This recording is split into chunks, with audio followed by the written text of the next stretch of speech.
DiMignani here for Asseter Auctioneers Great Texas Mopar Horde Auction event. And let's shed 96 tears for lot number 96, a 1958 Dodge Power Giant D400 5-ton trucks. I'm not saying shed tears for it, it's actually quite clean. Up front here, the grille is in fantastic shape. A little bit of road rash, but that's no problem. Big old mean front bumper on this puppy. Let's look under the hood and see what we have. There we go. Original baby blue paint still in presence under the hood. Firewall showing original paint. I love this over here, those knockout plugs right there, not utilized, showing this has minimal options. Those would have been punched out for a variety of different purposes, including right-hand drive in some cases and foreign vehicle applications. This is the 318 Poly 2-barrel, which is the workhorse of the Dodge truck family. Dual cylinders here, one's for the brakes, one's for the clutch. This has a 4-speed manual transmission. I do see a modern Chrysler electronic ignition amplifier, so it's been given a pointless distributor at some point in time. 2-barrel carburetor still in place.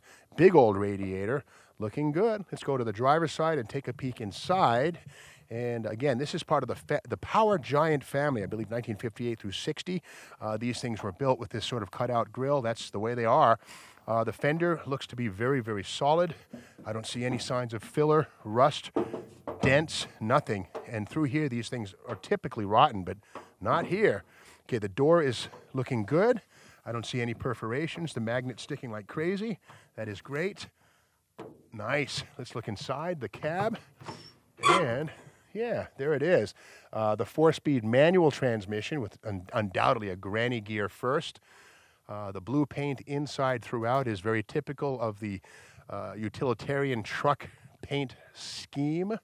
Manual steering, or actually Armstrong steering. It's as strong as your arms are. The bed on this is pretty nice. It's steel and wood. Big old stake bed.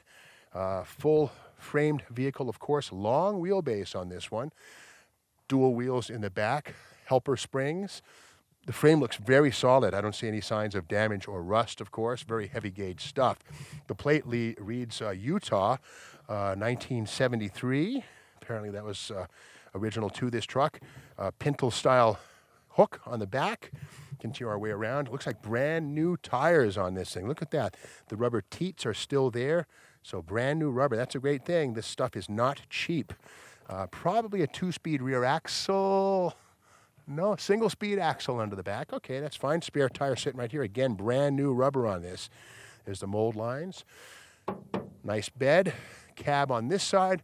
Looks good. A little bit of a rust situation going on right here. Let's see if that's, yeah, that's not been fixed. That's original rust as they were, and I'd rather see that than somebody's effort to hide it. So that's cool. The magnet sticks. All steel. Pop this door open. Okay, that's locked. Ain't going to happen today. Right here, that's good. Rust-free metal down low. Homemade running board. That's nice. Help you to get in and out more easily. Front fenders, all steel. Yeah, looking good. This is a great example. Item number 96 of a 1958 5-ton Power Giant D400 Dodge truck.